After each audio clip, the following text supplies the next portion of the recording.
And there we are. We're live. Hey George, how you doing? Great, Peter, moving through Italy to the Swiss border. So heading to Geneva to see if our Constitution is going to mean anything after the World Health Assembly gets done with their 6 day meeting in Geneva. Well, based on a tweet that my response was wow to, it seems like is it a fait accompli? Does our Constitution actually exist? Well, there are a couple of people. They have, I think, until November to get all 194 nations on board on this thing. But there are a couple of nations that have already said, no, ain't going to do it. Bolsonaro, the leader in Brazil, said no. Bolsonaro, yeah, I'm sorry, Bolsonaro. Thank you. right. And what did I say? Bolsonaro. I'm sorry. That's okay. Uh, and then Turkey has said no, we're not going to do it. But if the very troubling thing about this in the United States, to my understanding, is that it's a modification to an existing treaty. So the Senate never votes on this thing. The Senate never does the three quarters majority. I think it's three quarters for a treaty. Was it Maybe three it's just quarters or 2/3? or two-thirds. I think it's maybe two-thirds. Yeah, two-thirds. So they don't have to vote again to have the WHO take over all declaration of pandemics. And that's really important if there's a compliance problem because they're allowed to bring the NATO in and peacekeepers in to enforce the mandate. So Yeah, this is, blue helmets in America. yes, Yeah, and under the auspices of enforcing the WHO mandate. And this isn't a good thing. This is really exactly, all the stuff that James in Japan has done, all these shows, the medical martial law and so forth. His great show, Yeah, James Corbett. James Corbett.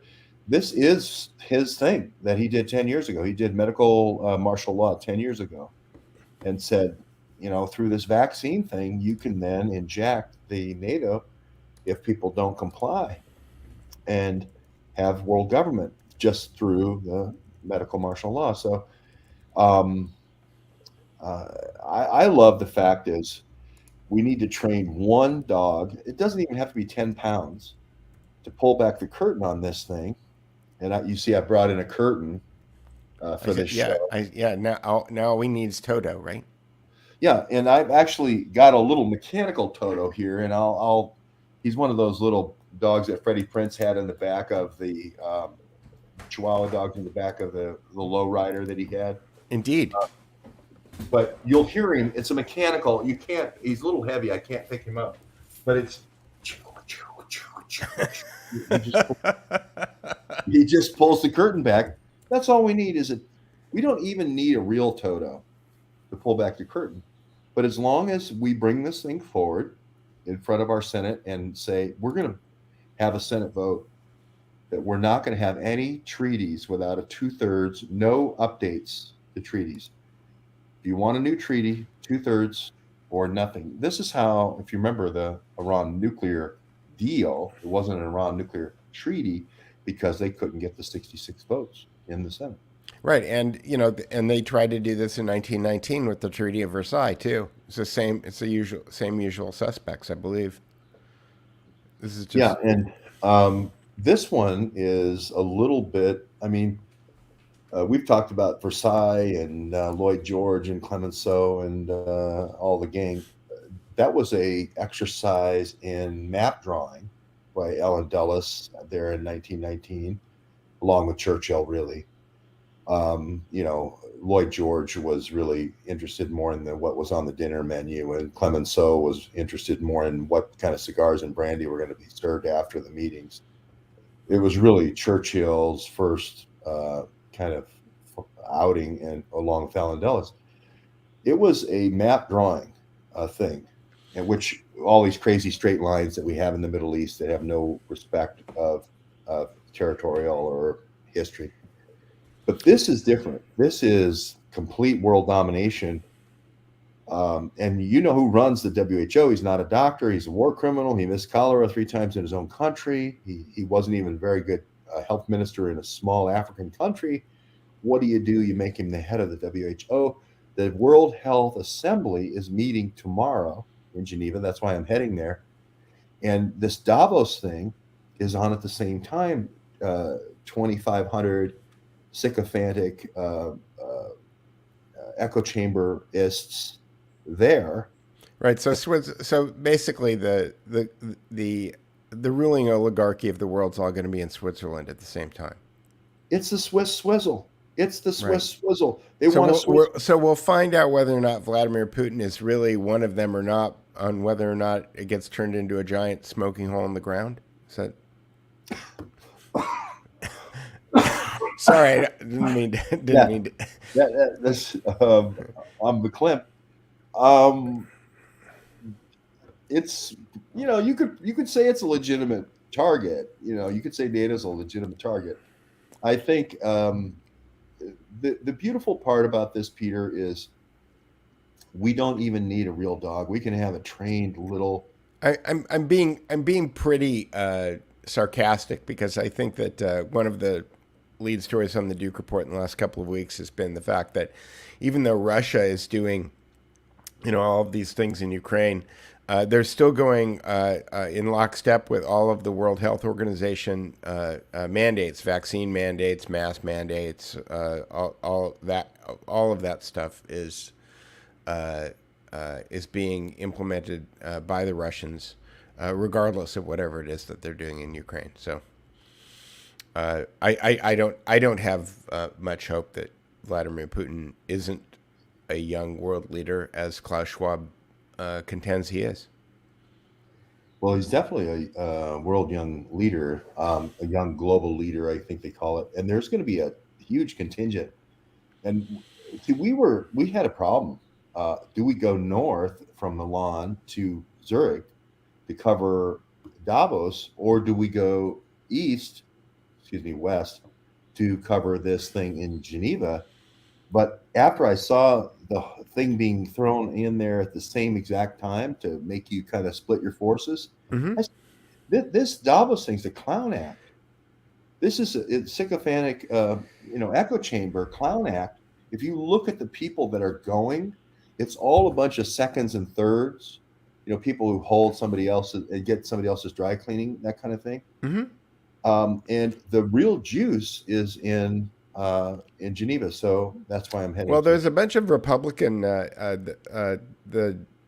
was again another thing that got tweeted out yesterday. That I tweeted out yesterday is that there's a bunch of Republicans that are going to the World Economic Forum this year, including Darrell Issa and Pat Toomey. So this whole idea that the political parties are on one side or the other is just kind of crazy. One thing that I was thinking of, though, is that I'm in chapter 4, I think, of Matt Ehret's book, The Unfinished Symphony. He's talking about Henry Kissinger's I don't know if it's his dissertation or treatise, and he wrote about the convention in Vienna after. Which reinstated the French monarchy after Napoleon was put away for the second time. And he talks about how they basically, the organizers basically populated the whole thing with honeypots in order to basically compromise all of the delegates that were coming. And so I know that Davos is kind of famous for the kind of high class prostitutes that seem to be showing up there. And so one of the things that I thought that maybe you could do, whether or not you went to the World Health World Health Assembly or you went to Davos, is just to check out the honeypot action, just to see where the compromise is going on. Well, as a high class prostitute, Peter, I take offense right off the bat to your comment. But you and Sharon Stone, keep going. Yeah.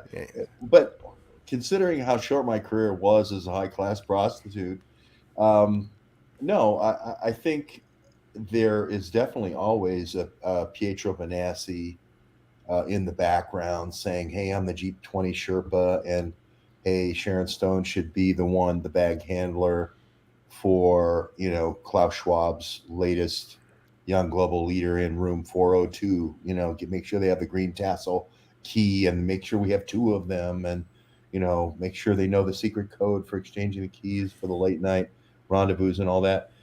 That's going to happen, but I'm just not sure that matters, because they're all going to say the same thing. They're all going to say um, global warming. We all came in No, it's our climate change this week, George. yeah, climate change, Yeah. right? So we all came in on our Falcon 8000s, and thank God for 3 engines on those. And I know they burn a lot, but we came here, and we're gonna inspire more people to save than our carbon footprint. So we're carbon. The new ones run on soy diesel. Sure. Yeah, yeah, Yeah. yeah. So we don't have to worry about that. And so they're going to do the green thing, and they're going to do the how do we get our hands on these new pandemics like monkeypox, which appears out of nowhere from the Marburg lab in Germany. And so they're going to do Bill Gates and uh, germ teams. They're going to do a big thing on that. And they're going to do a big thing about how we should have one world government for more coordination, 2030 agenda, Jens Stoltenberg with Klaus Schwab. Pretty boring, right? If I can sit here and just spout off immediately what they're going to say, everything else is shrimp cocktail and expensive Cristal champagne. And like you say, high class prostitutes. And there was a time, Peter, where I could have worked in those circles. No longer. No longer. Yeah, well, I guess I shouldn't ask you what your game plan is, because we don't want to reveal sources and methods here, right? And Well, it does seem, after having read a lot of books on Erwin Rommel, it seems like Klaus Schwab may have you on the horns of a dilemma, because you don't know whether or not to go to Geneva or go to Davos, right? yeah, I want Klaus to think that's a choice. Yeah. There's no choice, really. I mean, Klaus will know when I get to Visp. I don't I think you love. can get within like 9 miles of Davos. If part of the reason that they have it there is because it's like a long mountain road, Oh and yeah, it's yeah. Davos, we looked at it. It's extremely expensive. It's extremely time consuming, and it's like you say, it's like going to an air show, one county away. You're not going to get close, and it's going to be a bunch of people saying this echo chamber stuff that we know they're going to say. Meanwhile, on the other end of Switzerland, there are these people who really are going to vote to take over and override all the constitutions of all the elected governments in the world. And it's coming, and to be enforced by the UN and UN troops. And all we need to do, I see a lot of people saying, how do we stop this? All we need to do is just say, Tom Cotton, tink, tink, tink, wake up, right? I don't What think there's any politician that's going to save us, George. I think that I mean, honestly, I think that the only way that we can stop this is that we all have to not comply. At a certain I point, agree. I agree with that, but I think I think this is one where you can embarrass the shit out of the senators that are going and saying, "What the hell are you doing with the prostitutes and the shrimp cocktail when our Constitution is being overridden down in Geneva?" This is see everybody. Nobody paid any attention to me when Virginia Vanassi was getting all the bids for 64 small countries. The COVAX, if you look up COVAX, this is the non-refrigerated, cheap COVID vaccine, and it's basically three agency. It's WHO, it's CEPI, which is the Coalition again for Emergency Preparedness, and it's Gavi, the Global Alliance for Vaccines, which is Bill Gates's thing. So roll those three things in Geneva. That's what this World Health Assembly is going to be. Okay, starts tomorrow. Okay, and they're going to all vote on what and what they're saying, Peter, is there's not equity in vaccine distribution. There's not there shouldn't be countries competing against each other in vaccine development. We should have one global effort, etc. So can you see what's happening? Is, hey, one pandemic, one, you say Hegelian dialectic, one vaccine. So Virginia Banassi V at WHO.int isn't just doing 64 little African countries anymore. They're doing Canada, the United States, UK, Australia, Germany, Austria, etc. Everybody. Virginia Banassi becomes, the mega mind for getting the bids now. And maybe people will pay attention now. They'll say, wait a minute, I saw a guy here who put his finger on this thing. Yeah, this is a new outlet that I added onto the Duke Report a few days ago called the Counter Signal. They're out of Canada, and they're talking about this monkeypox madness, and they were leading with the WHO announced that they must hold an emergency meeting, and what they're saying is that where did it say sovereignty? The World Health Organization is also convening a group of leading experts in an emergency meeting to discuss the ongoing outbreak. I'm trying to find where they were talking about sovereignty, but this outlet, the Counter Signal, is also talking about the fact that that the Constitution is going to be subverted by virtue of this treaty. So George Webb is maybe the loudest person saying it, but these people are providing the link. So if people want to go find that stuff, it's there. Yeah, well, I certainly don't want to try to say I'm trying to run in front of the parade or anything like that. I'm just heading there Sure. to do the coverage, and I hope everybody sends an outlet. I got a message from the CEO of Andera Krant in Holland saying, "Hey, go get them. Please write. I'll write an article for them." And by no means am I trying to do the song and dance on the spotlight here. Bring all these great. Is it CounterPunch? Did you say? No. This is called the countersignal.com. Counterpunch. Sometimes I read Counterpunch. They're very communist. Counterpunch. Yeah. But they do occasionally they do some really good investigative journalism. Well, my whole thing is, just don't let it happen. Without giving it a good shot to try to stop it. If all I needed was a small, semi-trained dog to pull the curtain back, and Right. that stops the whole thing, why not do that? I mean, I think. Well, maybe. These people seem to don't. I mean, it's like Justin Trudeau and the trucks. It's like they seem to just kind of ignore whatever the rule of law is. I mean, the reality is that almost none of the things that they did in the last 2 years have been constitutional. Jen Madison says, "How can they override the Constitution?" Well, I think that there's a clause in the Constitution that says that if we sign a treaty, if Congress approves the Senate approves the United States signing on as a signatory to a treaty, that the country has to abide by the statutes of that treaty, and if those things happen to override the civil rights of of Americans, then you can go to court and try and fight it. But that's the way that the law of the land works, and this seems to be by design. Well, Washington warned us of international entanglements and global treaties with global organizations. So, I'm not. I've criticized Mr. Washington on his expense account many times and his battlefield tactics. But one area I can't criticize the president, the first one, is in saying, hey, these foreign entanglements are no good ski. We as Americans should be electing our own representatives to determine what is best for the people of the United States. That's a very Washingtonian concept. It's a very American concept.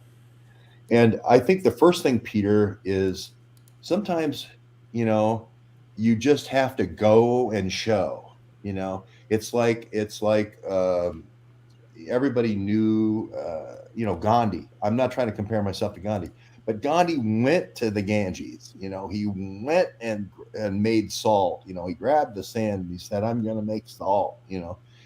And sometimes it takes the showy thing to say, "Hey, wait a minute, what the hell's going on here?" There's the Buffalo Springfield song, "Stop, children, what's that sound? Everybody, look what's going down." Right? Hey, look what's going down right over here in Geneva. You will have one pundit after another talk about Davos, and you'll have one pundit.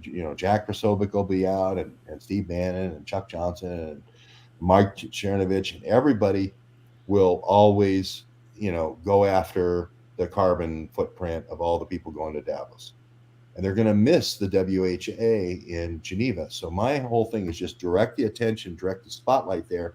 And I could care less if 5,000 great Peter Duke RSS feeds go cover it. Right. That's exactly what I'm trying to do. Yep. So I put up this meme, popped up today. My people never lose elections. It's like, again, it's like you and I talked last week. I think we were calling them Trojan horses, but I think what we meant was stalking horses. And I was tweeting out that, I wonder whether or not we were talking about terahertz radio waves affecting DNA, and 5G is not terahertz. So I was wondering whether or not 5G is a stalking horse, and then I started thinking, well, I wonder if COVID-19 is a stalking horse for whatever the thing is that they're going to ultimately unveil, that Paul Cottrell and Mark Kulak and you have been talking about for 2 years now. And likewise, I wonder whether or not Donald Trump was just a stalking horse in order to get all of the kind of patriotic nationalists to kind of self-identify themselves, so that they could be organized into a honeypot slaughter pen, like January 6th.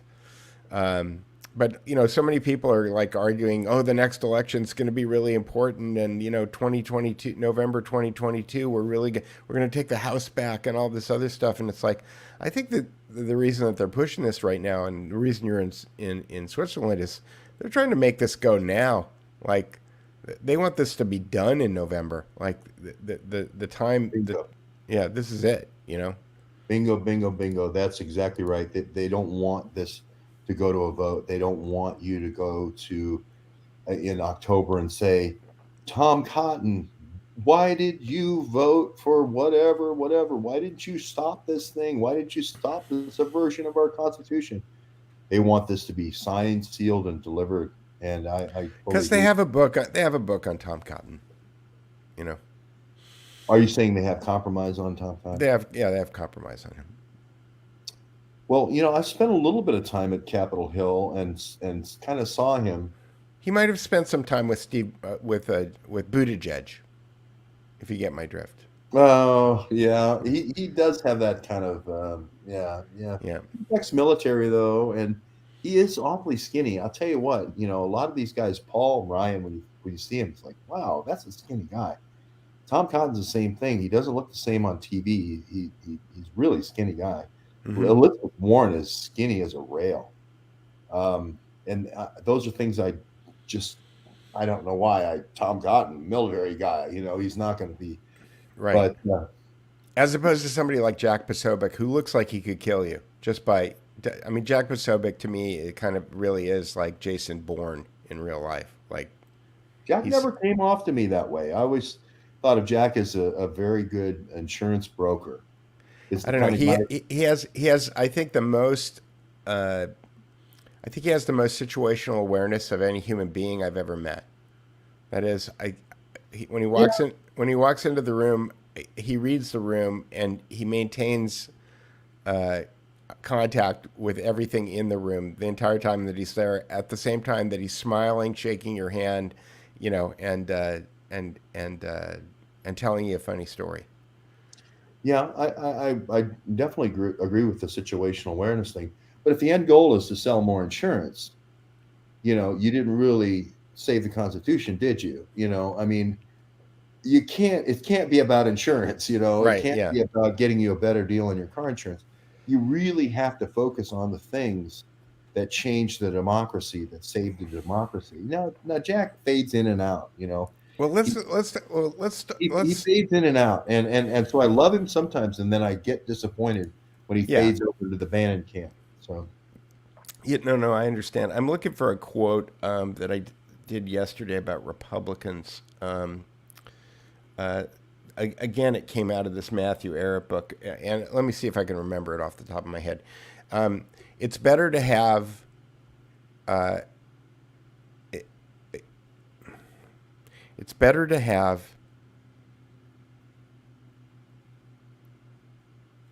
No, I gotta find the Republic. I'm sorry, I'm I'm spacing, and I feel like I'm being put on the spot. Let me go. Peter Duke photo. well, I'll address the Gandhi Okay, thing. Let's just go ahead. let's just be real honest about Gandhi. He was a South African lawyer who was kind of a deep state guy who got kind of transported and wrapped in swaddling clothes and reinvented to Yep. sell the Indians on the peace process rather than civil war until they could divide up till the British Empire They divide could up carve out Pakistan. and East Pakistan and Bangladesh. Okay, let's just these were I don't know if it's a stalking horse or just a walking horse, a delaying horse, but people want to wax eloquently about Ben what's his face that played Gandhi, um, great actor. Yeah, the actor, right? Yeah. Yeah, Ben the actor. Um, but at the end of the day, did Gandhi save any democracies? Did Gandhi do anything to move democracy forward? No, actually, I think it was a waiting game.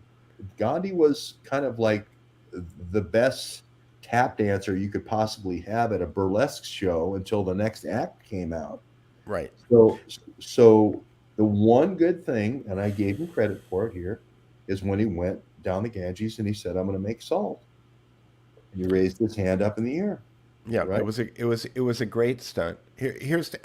And I think That's this. why I want to go to Geneva. Yeah, Aaron, Aaron. you can call me Aaron. No, no, As Peter. long as you're smiling, call me anything you And I'm want. going to grab a clutch of grapes, and I want to make wine. Now I don't know how I'm going to. There's some stunt that I need to do in Geneva. Please, in the comments, please throw it in there. Yeah. So here's the quote. And again, I kind of think democracy is fake at this point. So looking for a solution, a democratic solution, we have to understand that the democracy is subservient to the republic, and we have all of these people that we have quote unquote elected to be our representatives.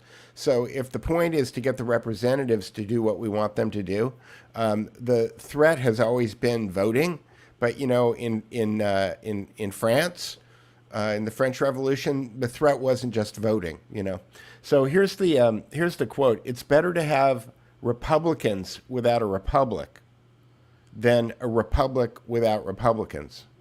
And I think that right now we have a republic without Republicans. Jackson.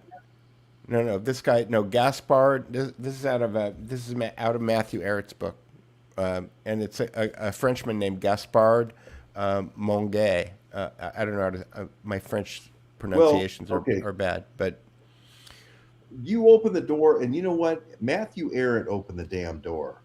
So I'm sorry, you're going to get G Dub. Okay, Matt, you open the damn door, you're going to get G Dub.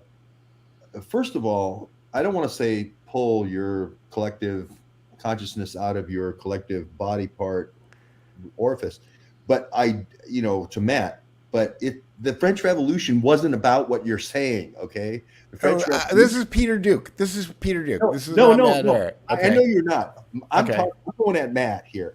The French Revolution wasn't about what you think it was about, okay? And that's a fundamental misunderstanding of history. Well, but I think that you're reading something into Matt that Matt didn't say that. Okay, I take it back. Yeah, no, he didn't say that. I take it back. I'm just saying that all these trite and tropey phrases about democracies and republics and Republicans, and you kind of have to go through like 5D chess to kind of figure out what the thing means.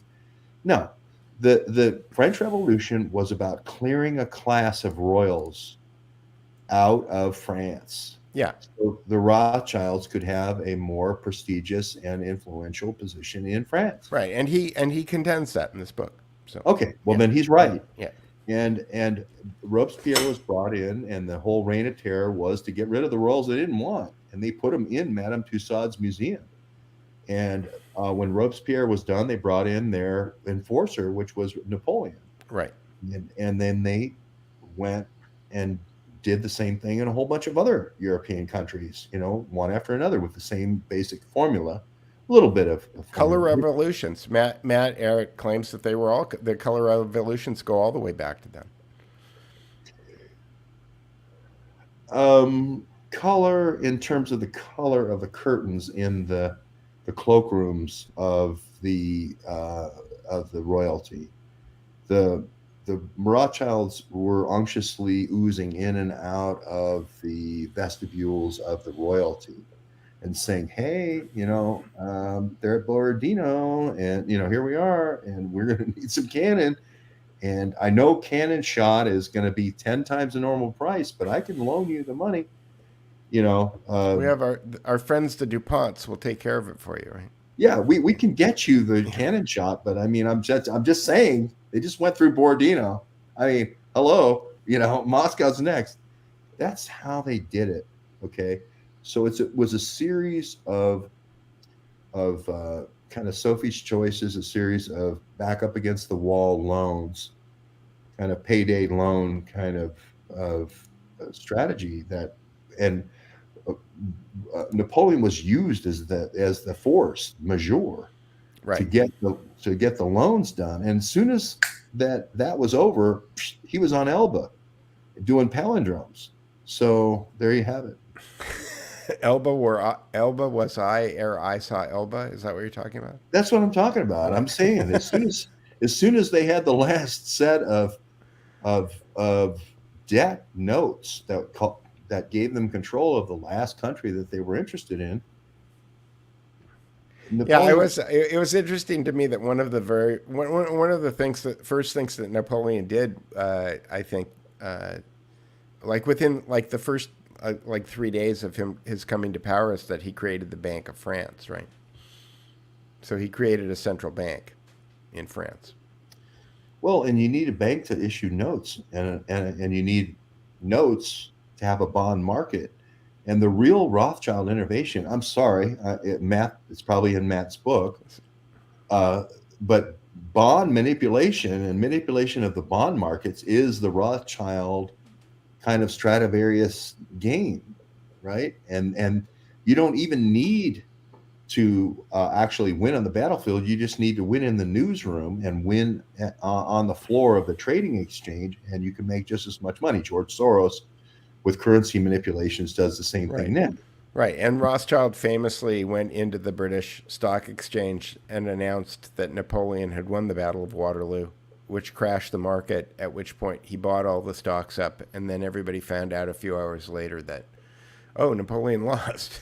A classic thing, but it was bond manipulation, not stock manipulation. Stock manipulation comes a little bit later with I mean, I'm not saying that stock manipulation hasn't happened for a long time, but I think that comes later with Allen Dulles and real juicy stock manipulation comes with Allen Dulles and Sullivan and Cromwell and Bank of International Settlements and all that. Yeah. Here's some people that maybe you should be looking for when you're wandering around Switzerland there, George. We don't wander. We never wander. We always go in a directed manner, Peter. All right. You always go in a directed manner. But so Bill Keating, Democrat from Massachusetts, Daniel Moiser, Republican from Pennsylvania, Madeline Dean, Democrat from Pennsylvania, Ted Lieu, your guy Ted Lieu from California is going to be there, Ann Wagner from Missouri. He gets a pass. He dropped his BlackBerry, his One BlackBerry, in the toilet. He gets a pass. Yeah. We're not tracing or harassing Ted Lieu. He gets a pass. He dropped it. Okay. Ann Wagner from Missouri, Republican. Chris Coons, senator Democratic senator from Delaware. Darrell Issa, famous from the whole Trump-Russia controversy. Dean Phillips, Democrat from Minnesota. Deborah Fisher, senator from Nebraska. Eric Holcomb, Republican governor of Indiana. Greg Meeks, Democratic congressman from New York. The most corrupt congressman, according to the internal reporting group. Year after year, he wins it like with flying colors. Continue. All right. John Hickenlooper, a Democratic senator from Colorado. Larry Hogan, Republican governor from Maryland. Michael McCall, Republican congressman from Texas. Pat Toomey, Republican senator from Pennsylvania. Patrick Leahy, Democratic senator from Vermont. Robert Mendez, good old Robert Mendez. So watch out for Robert Mendez and the little girls. Democratic senator from New Jersey. Roger F. Wicker, senator from Mississippi. Seth Moulton, congressman, Democrat, Massachusetts. Sheldon Whitehouse, senator from Rhode Island, Democrat. Ted Deutsch, Democrat, congressman from Florida. Francis Suarez, the mayor of Miami, Republican. And Al Gore, ex-vice president of the United States. They're all going to be there and in Davos. I have an idea that if I go to Geneva and grab a clutch of parchment and grab a clutch of ink together in two hands and clutch it together and hold it above my head, say, this is the stuff the constitutions are made of. I, for one, am not going to see our constitution eradicated and eroded by these clucks that are over here at the World Health Association, Gavi, CPI, CEPI, and WHO, Virginia Benassi. Not going to do it, okay? If you guys want to go with the high-class prostitutes over in Davos and live it up on expensive champagne Cristal and have the dip the strawberries and do all the palate cleansing, go for it. George Webb will be in Geneva, okay? George Webb will be in Geneva with the parchment and the ink in hand, okay? So where was just saying, okay. Where was Gandhi when the India Constitution was being made? Where was Gandhi when Pakistan was being carved off? Where was Gandhi when East Pakistan and that whole agreement was being negotiated? Nowhere. He had his one moment making salt by grabbing sand. He had his one moment at the Ganges, but it was the most inopportune thing because it led to nothing. Okay, it led to nothing. It led to no action. It led to no awareness. Okay, Matt Arendt, write a book about Napoleon. Great, it's leading awareness to Napoleon. Okay, Matt Arendt, I challenge you to go to Geneva tomorrow. Meet me in Geneva tomorrow, right? All the politicians you just named, meet me in Geneva. Show me up in Geneva, right? They won't do it. They won't do it because they want to go get the juice. They want to go with the high-class prostitutes. They like the Cristal champagne.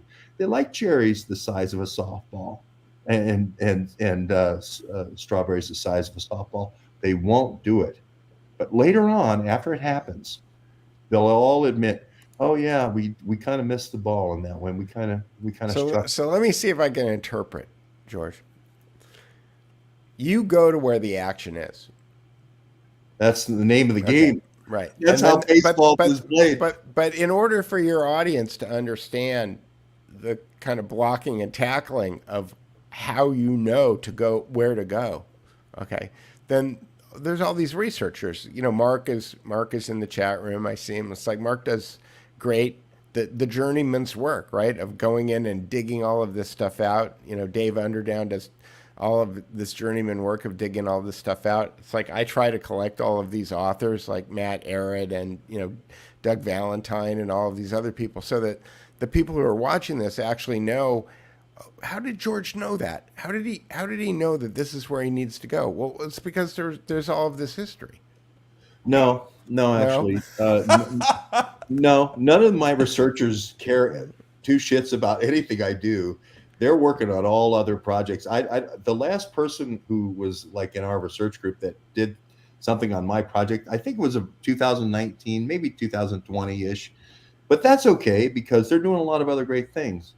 But no, the reason why, no, I'm kidding. There's a great research community. A very small sliver of it cares about what I do. An extremely small sliver, like one page of the Bible, But that page is incredibly talented, incredibly informed, and that's how I do it. It's like 5 or 6 people that are incredibly informed that give me my insight. But our research group produces thousands and thousands of fantastic pieces of research that have nothing to do with me. I get a page of the Bible, and from No, that, but I understand. But in order to understand your work in context, like it's good. Like you have to know something about Nazis. You have to know something about Allen Dulles and George Bush's George W. Bush's grandfather. Prescott Bush and the banking deals that he was doing, and how I.G. Farben and the American Wall Street establishment worked together, like how they were all partners and stuff. Because if you just kind of take the narrative the way that you would consume it in our Prussian education system or on television, you're clueless. You don't know what's going on. And so, right. I give total credit to Matt Aaron on that for laying yeah. the foundation. John O'Loughlin did a great job with the Secret Team and his books. He laid an incredible foundation. Yep. Everybody should go. There's like 7 or 8 books that John O'Loughlin kind of laid out, which was just an incredible foundation. The gentleman in Oregon, all of a sudden I'm forgetting his name, the publisher, Chris Milligan. Chris Milligan did a fantastic job of really publishing people who didn't have a voice. And so I don't want to shortchange any of that. I agree with you, Peter. You have to have a context of, you have to have played a few baseball games to play great baseball. Right. You know what I mean? You have to know the rules. But once you know the rules, then you have to move with a crack of the bat. Right. Once you know the rules and know the strategy, when the ball is hit the deep shortstop, you don't want everybody moving to right field, right? You want split-second timing. You want that shortstop to get it and then wheel and pivot on that back foot and nail the guy at first. That's a crack outfield. That's a crack infield. That's what we have to do, is we have to move with a crack of the bat.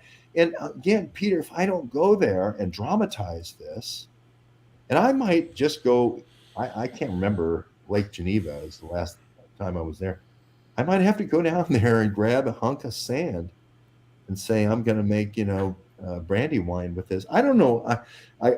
I'm without a meme, but just going there and saying you're in the wrong place. Okay. For all these politicians, you're sucking on the Klaus Schwab. Right. Get on the train. Yeah. You're sucking on the Klaus Schwab appendage by going to this. Yeah. Get out of Davos and go to Geneva and, exactly. There you go. That's for starters. That's for starters.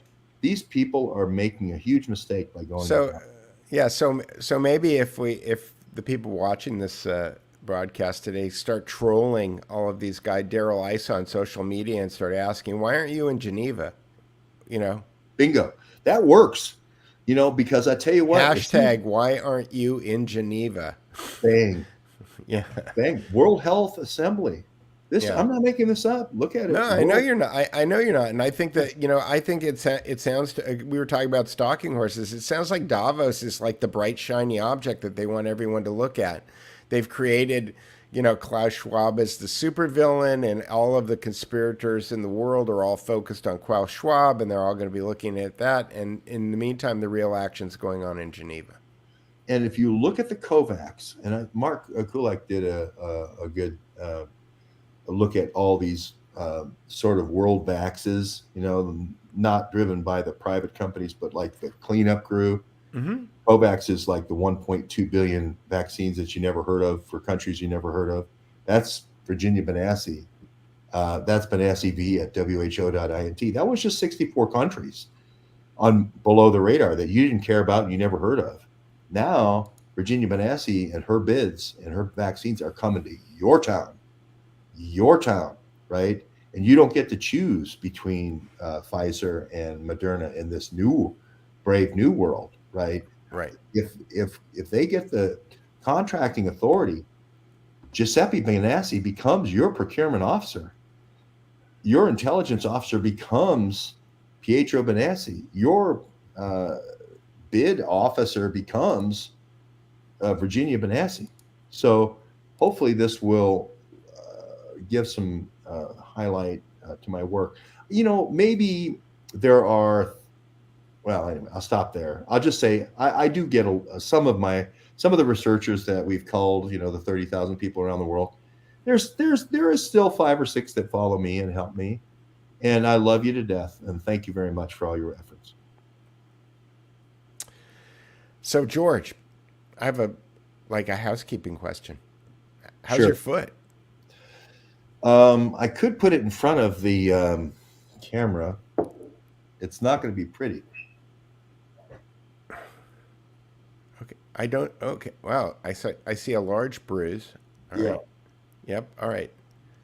Your foot has gotten significantly better since I shot that blackmail picture of you. Oh yeah.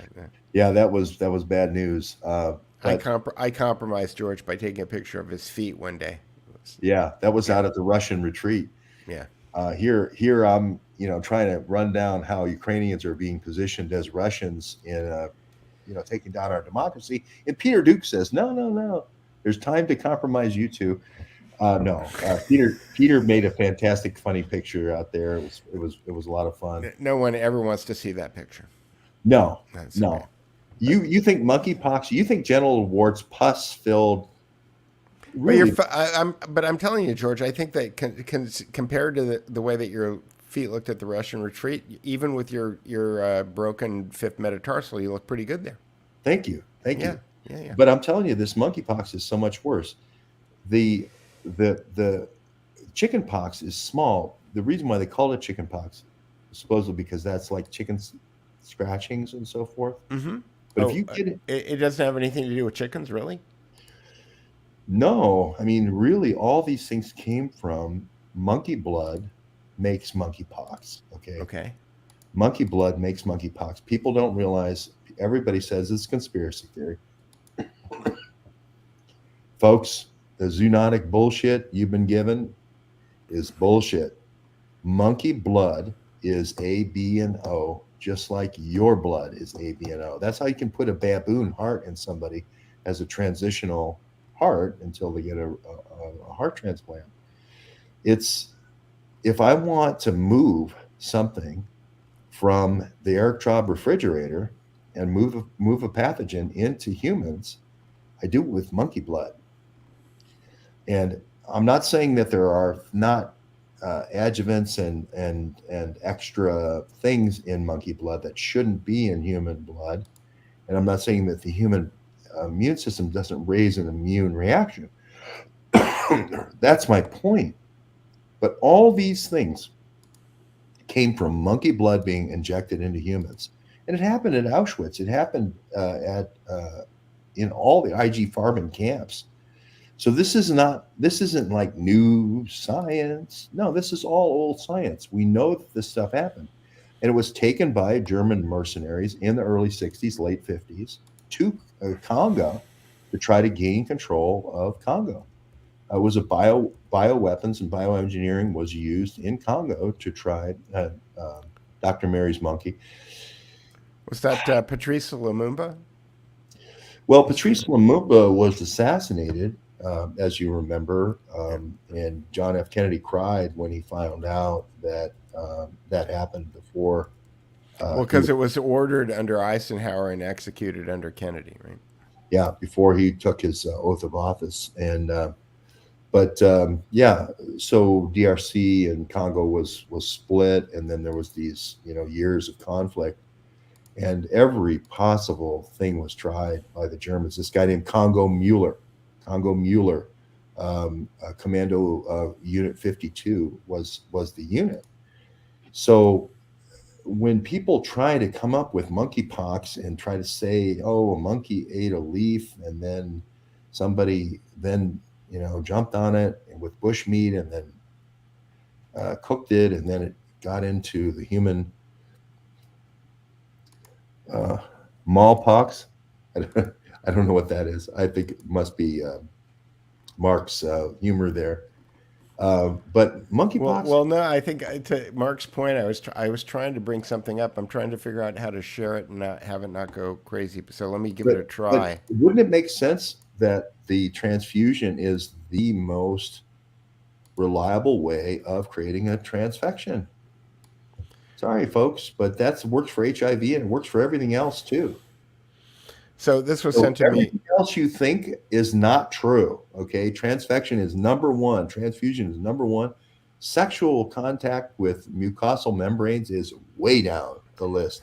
And right. However, this story came out from the Daily Mail today. This was sent to me by a gay friend of mine. I have a gay friend who said, and the headline was, "Gay men could be offered monkeypox vaccine in targeted rollout as experts fear dozens of infected patients are slipping under the radar." And apparently there was some kind of, let me see if I can find the story. There was a... Mallorca. Yeah, it was Mallorca. Right, exactly. Yeah, the big Mallorca thing. One guy, Peter, with a map and pins, figured out that the cluster was Mallorca, and the 12 different European countries. One thing that they all have in common: they were all partying and having sex together in Mallorca last weekend. And so I'm not saying mucosal membranes isn't a transfer mechanism. I'm just saying that if I'm Congo Mueller and I'm in charge of creating infections, I'm going with a transfusion every time, because I get 70 to 90% transfection. So how do you maximize your transfusions? Well, vaccination is a great way to do it. Okay. Well, that's not really, so so you're transfusing. I think of a transfusion as like giving blood or something like that. But well, a lot of the immunotherapy type things rely on blood builders. I did a lot of stuff with in Thousand Oaks. Amgen had a lot of blood builders, but there are a lot of medical procedures that require transfusions, and that is the perfect opportunity, especially people with compromised immune systems, where you're injecting blood. Well, I remember back when AIDS happened, there were a lot of people who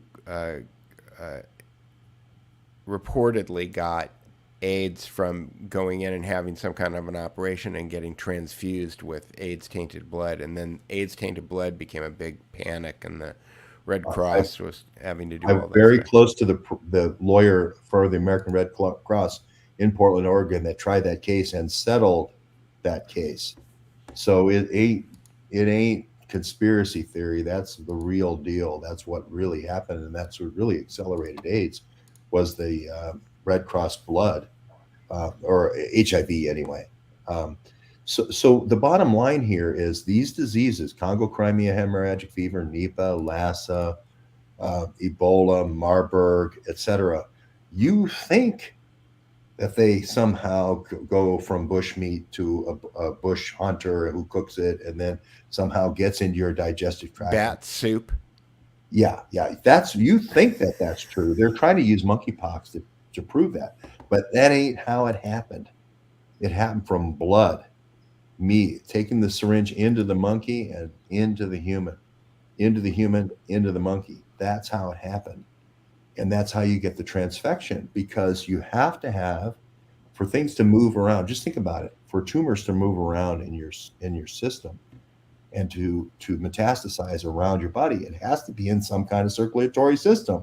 You have a paper boy who's not on a paper route and doesn't have a bicycle or doesn't have a car, he's not going to deliver that many papers. But you give him a car, you give him a bicycle, now he can get around. The lymphatic system is one of the circulatory routes. The blood is the other. The third is the airway system. That's the juice that they've always been working on, is these bloodborne, and these are all bloodborne hemorrhagic fevers that we're talking about. They all come out of the Marburg Institute, right? They all were tried in Congo, right? And all of a sudden they appear magically, 10 years, 15 years, 20 years after the Nazis, have all found their way.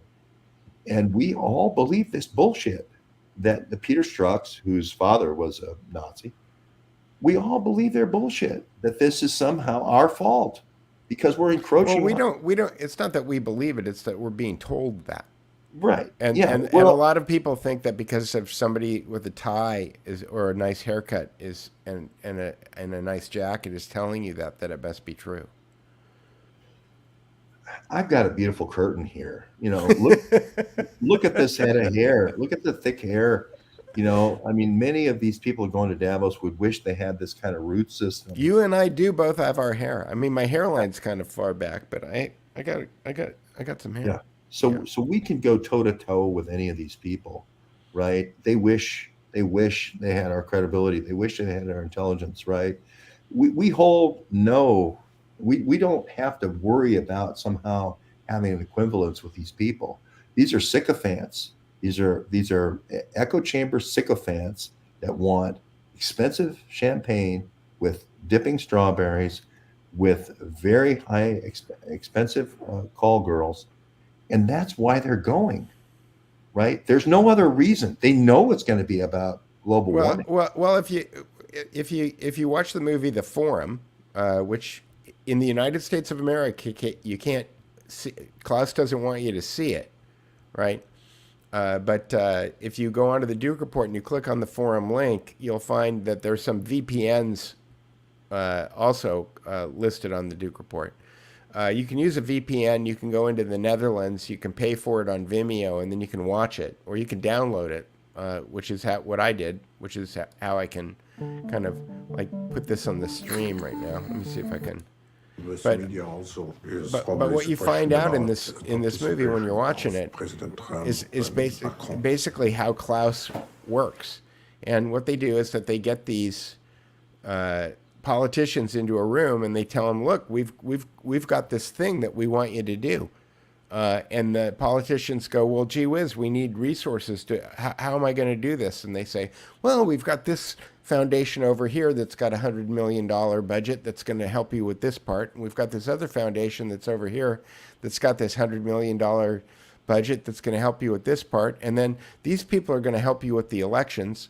And, they basically tie everything up with a bow, and they give you all of the resources that you need to go back to your country and sell the World Economic Forum's agenda through to whatever it is that you're doing in your country. This is how they do it. There's Al Gore, there's Lagarde, there's Heidi Schwab right there, Hildy Schwab.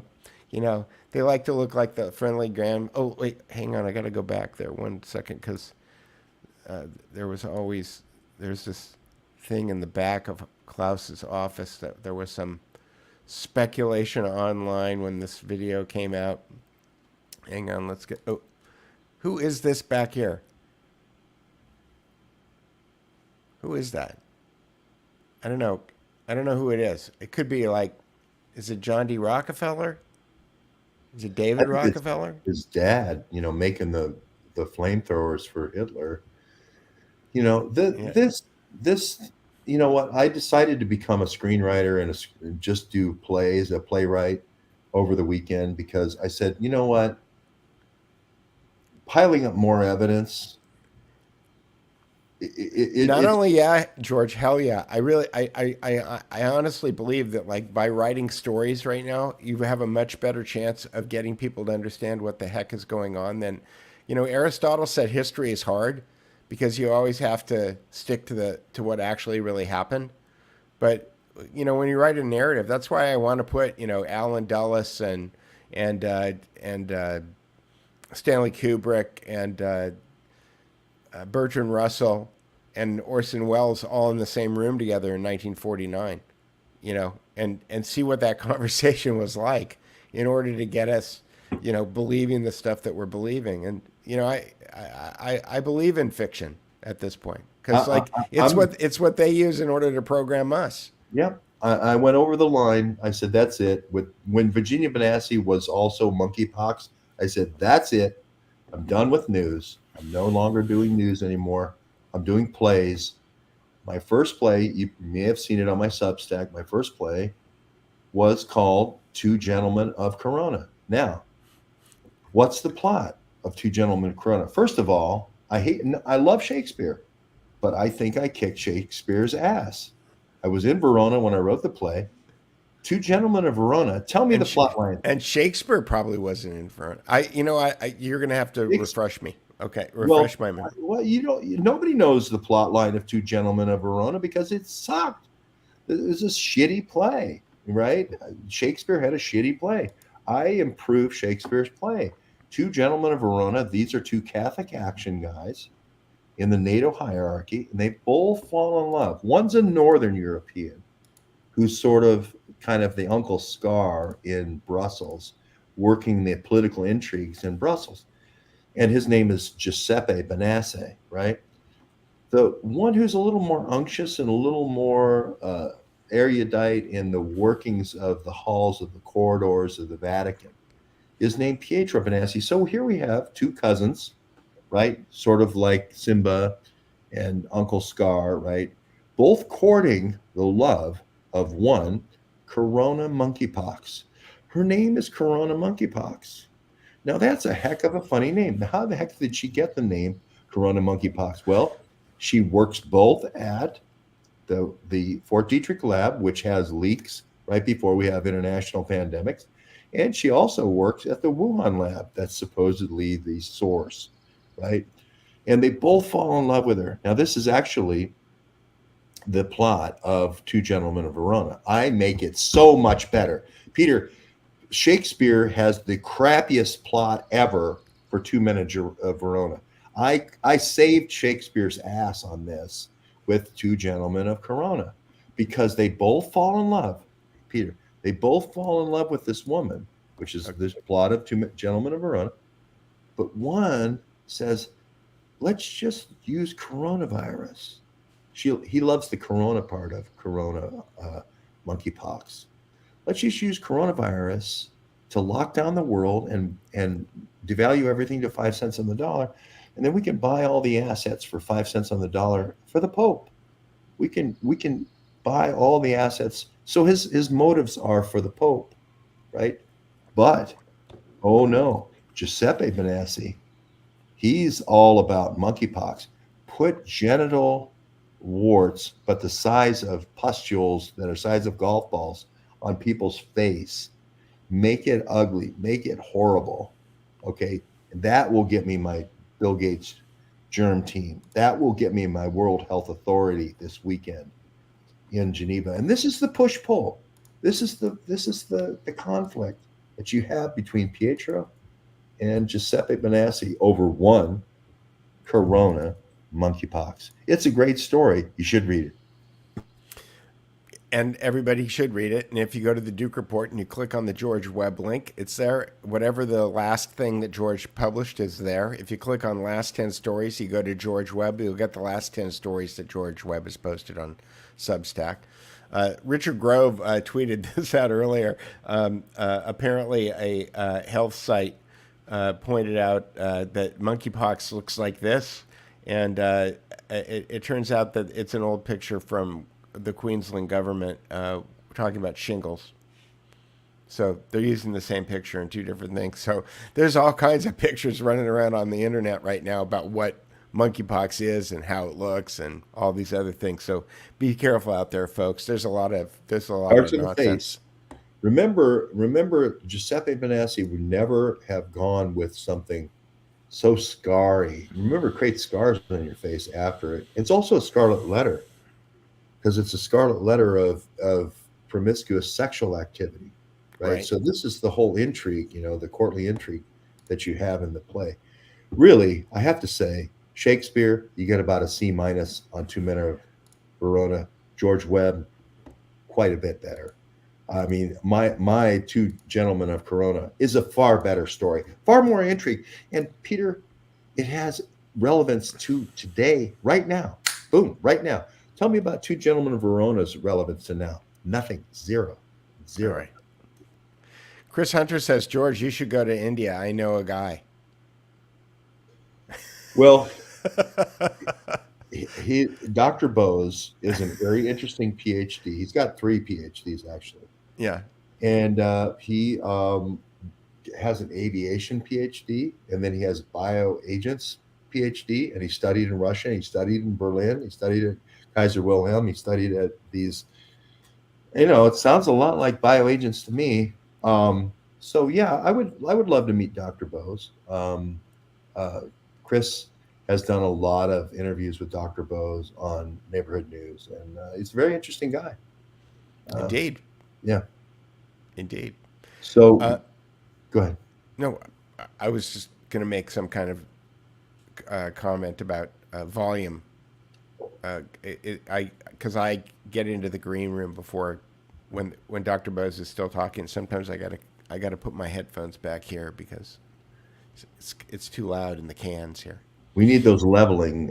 You've told us all to click the auto leveling button on StreamYard. And Indeed. Get it. Indeed. Well, we've been going for covered a lot of topics here, Peter. I think we really want everyone to go to Geneva to save the world. Well, we want everyone to hit all of those quote unquote Republicans that are going to Davos and find out why they're not meeting George for coffee in Geneva, and showing up at the World Health Assembly and saying, hell no, we're not signing on to this nonsense. I saw somebody said, Dr. Cottrell was talking about monkeypox months ago. God love Paul Cottrell. He is a man who has brought really complicated scientists to the layman through his kind of polymath kind of synthesis. God love him. But he's also warning everybody about airborne HIV too. Well, he's right. I mean, these people didn't pull this stuff out of the refrigerator. Are these the 7 plagues? Are these the biblical plagues that we're looking at? Aerosolizing, Cottrell's right. Aerosolizing these pathogens is the dream team. Again, if you're on one side of the Dnieper River, okay, and you're the Soviets, and the Nazis are on the other side, and you send over 50,000 vials of something and say, guys, inoculate yourselves with this and we'll win this war. No, your opponent is not going to inoculate themselves with your bioagent. You're going to have to wait for prevailing winds and send it over to the other side, right? And hopefully it's stealthy enough that people... Well, drones don't need prevailing winds. True. Drones make it easier, but I'm just saying that you need to aerosolize. That's why they have the 8-ball at Fort Detrick. You look at Congo Crimea hemorrhagic fever with the new Velcro kind of stickum ball that it has, like coronavirus. It never had that before. Ebola and so forth were more like capsule snake-like things. So is monkeypox. These things are all in the process of being aerosolized. Cottrell is right. Yeah, I have the meme of Samuel L. Jackson from that Tarantino movie going, say zoonotic one more time. Say zoonotic one more time. And I think you probably filmed those folks, wasn't it filmed out there by Palisades? Was it? Which? Was it, the scene with what's her name with the eyes and the John Travolta and. Well, I think that there was a diner scene that I might have been shot at Norm's on La Cienega that's not there anymore. But you and I had dinner at Norm's. Did we? I believe you. I don't remember. No, I might be wrong. But what's her name that was in the movie that was also Kill Bill girl? Uma Thurman. Uma Thurman. The scene where they do the dance scene. Yeah, if it's not Norm's, it's something like Norm's. It's a local. It's a Los Angeles diner. What? Swinger? No, it wasn't Swingers. No, I don't think it was Swingers. I think it was Norm's on La Cienega, which isn't there anymore. They knocked it down. So, Well, that probably puts a cap on the show quite nicely. all right. Yeah. Uh, Peter, I'll just say this. I wish every author on the Duke Report would go out to their window right now. Okay. Go out to your window right now. Open the window and say, I'm mad as hell. I'm not going to take it anymore. I'm going to Geneva with George Webb. right. Just go to your windows right now, every one of your Duke reporters, and rip it open and say, I'm mad as hell. I'm not going to let them subvert our Constitution. I'm going to Geneva with George Webb. Yep. Start screaming. Scream in Philadelphia. Scream in Boston. Scream in Pittsburgh. And scream at Pat Toomey and scream at Daryl Issa. Absolutely. And Tom Loose Sneakers or Loose Loafers, whatever. All those people. Yeah. To all of them. But this is kind of grassroots journalism. You know, I really do have a lot of respect for the early days of Alex Jones, where he took the bullhorn and he took the bullhorn and he just blah blah blah. And Chernovich used to do this. And Baked Alaska was great for this, and a lot of the guys that you have on your Duke Report. And I think they lost their juice. Where's the mojo? Well, I think that I think that they all be they. I mean, Mike's got 2, maybe 3 kids now. Okay, the kids are vectors, right? Baked Alaska has got an indictment over his head. You know, they tried to get him to plea bargain. He got into the plea bargain where he was supposed to plead guilty, and he said, "I'm not doing it." You know, for January 6th. Through the courthouse into complete confusion, you know. Good for him. And I posted a picture of him and I quoted Patrick Henry. And so, you know, here's the thing: you pop your head up too high. I'm still in my little apartment in Pacific Palisades. You know, it's like I don't have much of a voice. If I had any more kind of visibility than I do have right now, maybe I would get squashed. But I was going to find this. My friend Enerzoa has a great feed on Instagram, and he helped produce the movie. Here it is. I found the video, and I think that I could play this. I can play us out on this with. So if you want to say goodnight, George, I'll leave us with some Alex Jones. And everybody should look out for the Alex's War movie that's going to come out in the next couple of weeks, produced by my friend Alex Lee Moyer. She's fantastic. And Alex called all of this 20 years ago. And this movie does a great job of benchmarking what's going on right now with the things that Alex was saying 20 years ago. So I'll leave it there. Can I do one quick... Yeah, you should tell people how they can help you. Thank you. Yes. I was just going to say, if you do want to support journalism, action journalism, which goes on site, GEOWEBB at Venmo, and then GEORGE SWEIGERT at PayPal. And it does help, but we're going anyway. And Peter, the Duke Report, is there a way? Yeah, if people go to thedukereport.com, they can buy me a coffee or they can buy a shirt. I added a couple of new designs onto the store this week, so you can go and find some new designs. I tried to create a nuke Davos. I did the design and I uploaded it to Spreadshirt, and it's been in review ever since. You can't be a proponent of nuclear weapons on T-shirts and actually allow that art to get out into the world. So if that shows up, it's by the good graces of a Spreadshirt, but so far, no luck.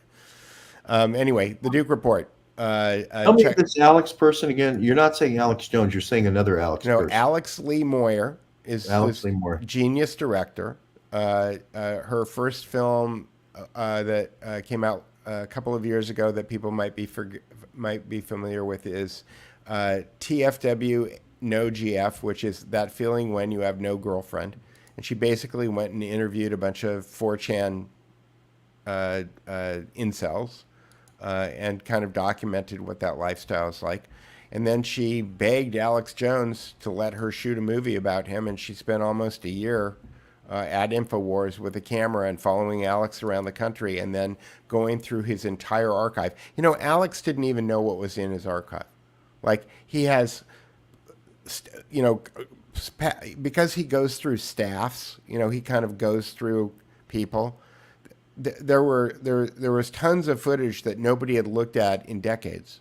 And Alex Lee Moyer went through all of Alex Jones's footage, and she really put together a story that I think she tells the Alex Jones story better than Alex Jones tells the Alex Jones story. Yeah, you know, it is one of the, I call it the heaping stack. You know, as you go through and you do more stuff, you have a heaping stack of stuff that needs to be integrated and summarized and, you know, mungified. And yeah, that's awesome that she did that.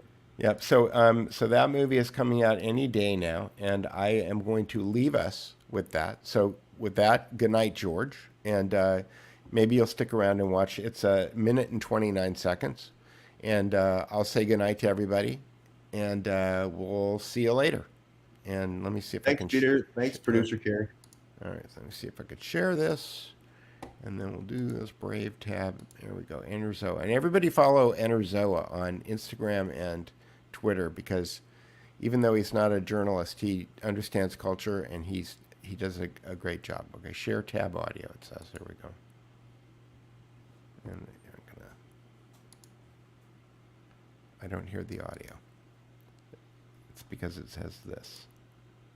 And I'll go back here.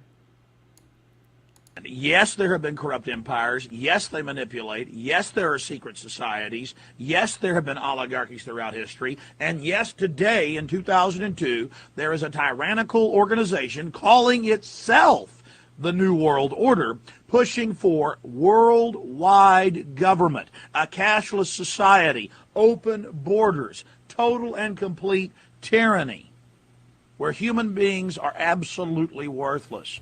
There's 6.25+ billion of us, and the globalists have said it many times. There's too many of us. We're causing a problem. We need to be culled at the tune of 80%. It's amazing to talk about that, but it's the globalists, the UN, their own public statements, and they've convinced a lot of liberals and elitist conservatives and others that by going along with this, that we're intelligent members of society. It's the ultimate Malthus world view. It is this radical, virulent form of social Darwinism. It's the excuse of tyrants. And by creating open borders where there's no national sovereignty and only global bodies that control all the resources, by centralizing and socializing health care, the state becomes God, basically, when it comes to your health. And then by releasing diseases and viruses and plagues upon us, we then basically get shoved into their system. Yes, there have been corrupt empires. Yes, they manipulate. Yes, there are secret societies. So that was it. And to see the whole thing stitched together, Alex's War, it'll be out any day now. It's Alex's War or World? Alex's War, ALEX_SWAR, and it's by Alex Lee Moyer. She's discovered a lot of great stuff. I've seen stuff that she's pulled before this, so this is interesting. This is great. There's her name is Alex. Her name is Alex Lee Moyer, and Enerzoa is the producer of the film. And so if you go and you look at the Enerzoa Twitter feed and Instagram feed, you'll find a lot of the clips. Not all of them are in the movie. I think a lot of them are things that they found that they weren't in the movie, but they still thought were good. So check it out. Good night, Peter. Good night. Talk to you later, George. Thanks, everybody.